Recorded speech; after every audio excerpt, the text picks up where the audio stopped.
नमस्कार सर्वांना.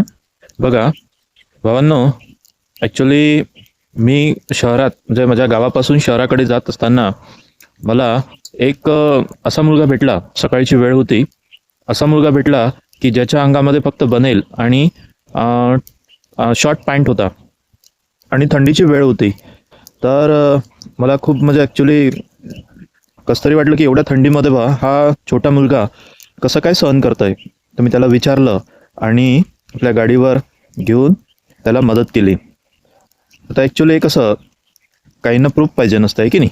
तर आता तोही अनोळखी त्याला मदत मी एवढीच केली की म्हणजे ॲक्च्युली एक चांगलं स्वेटर आणि शर्ट पॅन्ट जो फुल असते तो आणि छोटीशी एक चप्पल त्याला दिली. तर त्याला खूप समाधान वाटलं. त्याच्या समाधानापेक्षा मला खूप असं सॅटिस्फाय वाटलं की आपण आपल्या पोराला तर नाही करू शकत बा, कारण पोरगं आपल्या म्हणजे ॲक्च्युली पोराचं प्रेम आपल्या जीवनामध्ये तर नाही, पण चला असो की जेणेकरून त्याच्या माध्यमातून आपल्याला काहीतरी थोडंसं त्याच्या प्रेम मिळालं. आपण आपल्या पोराला नाही करू शकत तर कमीत कमी त्याला करू शकलो, त्याला त्याची मदत करू शकलो, तेवढं थोडंसं मला खूप छान वाटलं.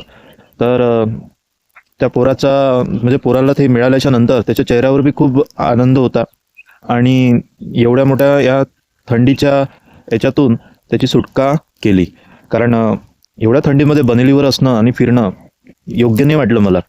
तर आता म्हणजे माझा प्रॉब्लेम म्हणजे कसं की मला मुलगा आहे, पण माझ्याकडे तो नाही राहत आहे.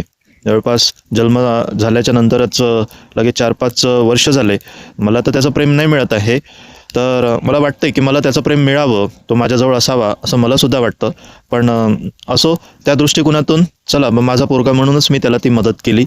तर मला खूप छान वाटलं. नक्कीच असं जर समजा पुन्हा जर मौका आला तर नक्कीच आपण शूट पण करू. पण आता त्या ठिकाणी आपण शूट करायला काही नसल्यामुळे आपण शूट नाही केलं. एखादा कमीत कमी फोटो घ्यायला पाहिजे नव्हता, आहे की नाही. असो, तर नक्कीच तुम्हाला असा चान्स मिळाला तर तुम्ही कराल का? तर कमेंट्समध्ये नक्की सांगाल आणि मी जे केलं ते योग्य केलं का? तर नक्कीच सांगाल. आवडलं तर लाईक कराल. थँक्यू.